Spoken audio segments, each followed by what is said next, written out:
I cranked up the 140 watt Peavey in my studio today and Jealous. was doing a chunky riffs and searing leads. But new from Peavey coming soon to guitarists near you. Adrian Vandenberg signature Super Strat. Adrian Vandenberg. It's a shredder guitar. Looks cool from the marketing that they put on their Facebook.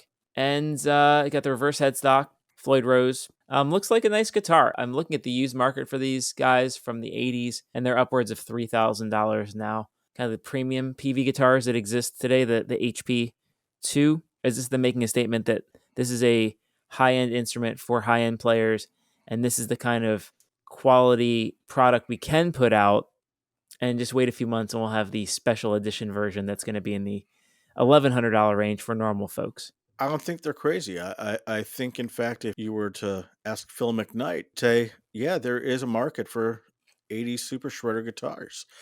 People are hungry for them. The people who grew up with these guitars are, well, they're our age. They got white in the beard and money in the wallet. There is a place in the market for it. I don't know whether or not Peavey is really a name that people still remember as far as guitars go. Really, the only Peaveys I've seen guitar wise are, the T60s.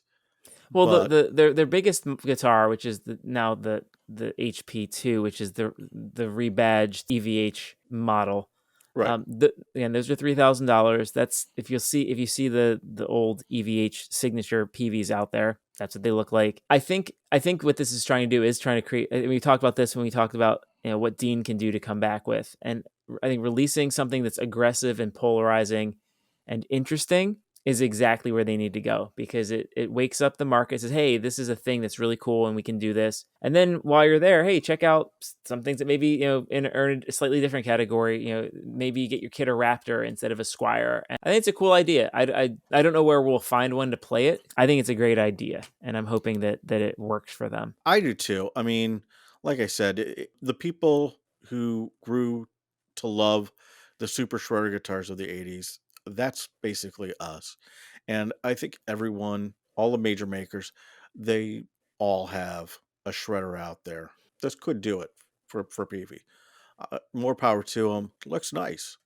It's not my style, but that's because my style is Les Pauls and old Strats. That's why you're a blues lawyer. Well, get out there and listen to some Whitesnake. You'll get right back into it. I don't know. You never know. Maybe one will find it. Maybe when this generates more interest in Peavey's guitar lines. I know they have I keep getting force fed ads for their acoustic guitars and their ukuleles and other things that I don't necessarily think about Peavey when I think let's go get an acoustic guitar.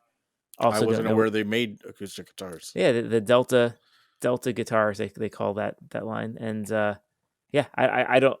I go to Guitar Center every week. I don't see any of them on the walls. Yeah, I think they need to combo some of the new products with actually getting placed places where people can touch them. As you always say, put guitars in people's hands. Maybe this awakens some awareness. There's maybe some dealers, hey, you know what? I'd love to have a bright pink Vandenberg hanging on my wall to just be like a cool, like it could be that display piece. And then hey, I will pick up some Raptors that will replace some of the Epiphone power players or whatever that we were going to have in the similar slot. Fender did the whole Jackson Made in Corona series a couple of years ago, and I'd be curious to find out the sales numbers on those. So, yeah, because this is Jackson right here. Yeah, Jackson's a polarizing guitar too. It's pointy.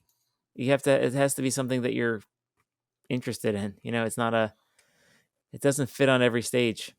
It's a statement, which is good. I think you should. If you're trying to be like everybody else, you're going to fail, right? So you either have to be better or different.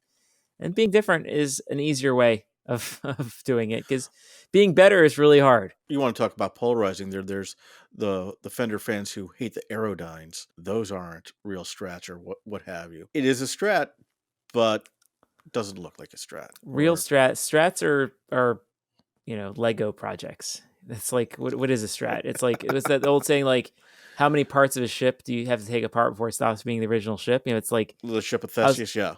Yeah, I was watching who was doing this. It was the Mythos pedals guy, and he took out all the guts and all the parts and hardware, and it's like, I mean, it's not the same guitar.